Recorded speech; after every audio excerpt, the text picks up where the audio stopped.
அடுத்ததாக பார்க்கக்கூடிய ராசிக்காரர்கள் கன்னியா ராசிக்காரர்கள். 6ஆம் இடத்தில் இருந்த சனி 7ஆம் இடம். 7ஆம் சனி என்றது கண்டக சனி.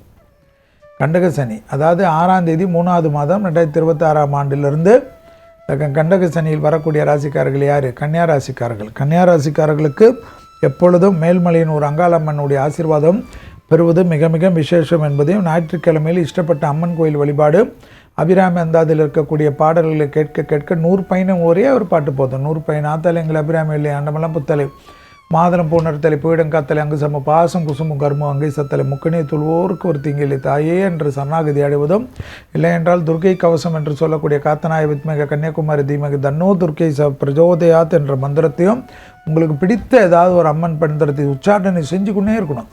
பெரிய அளவுக்கு ஏற்படும் வேற்றுமலம், மதம், அனுகூலம், சந்தோஷம், திருமண தடைகள், புத்திர சந்தான தடைகள் எல்லாமே டக்கு டக்குன்னு இருக்கும்.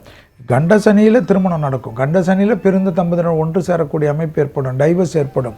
புதிதாக அந்த டைவர்ஸ் முடிகிறதுக்குள்ளாக கோர்ட்டு ஜட்ஜ்மெண்ட் வர்றதுக்குள்ளாக இன்னொரு உறவு ஏற்படும். அதன் மூலியமாக சந்தோஷம் ஏற்படும். கடல் கடந்து அதிகமான பயணத்தை மேற்கொள்ளக்கூடிய ராசிக்காரர்கள் யார்?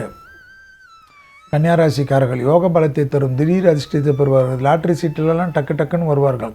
அரசு துறை அரசியல்வாதிகள் மட்டும் அதீத கவனமாக இருக்க வேண்டும். கூட இருப்பவர்கள் செய்யக்கூடிய தவறால் உங்கள் மனதில் முதலே சொல்லும், இது சரியாக வரும், இது சரியாக வராது, இது தப்பாக வரும், இது தப்பாக வரும், அப்படியெல்லாம் பேசும்.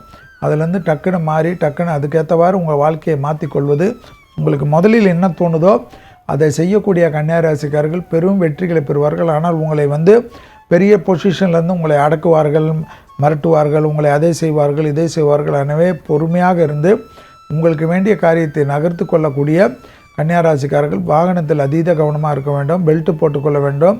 கண்டிப்பாக நான் ரொம்ப பிஸி, நான் ரொம்ப எக்ஸ்பர்ட்டு, எனக்கு ரொம்ப தெரியும்லாம் பார்க்கக்கூடாது.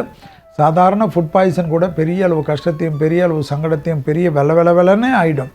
பாடியெல்லாம் ஒரு 4 நாள் லூஸ் மோஷன் போச்சுன்னு வச்சுக்கோங்க, கால் மூளை சொல்கிறத கேட்காத அளவுக்கு தனியாக ஆடும். அதனால் கொஞ்சம் பத்திரமா பார்த்துக்குங்க.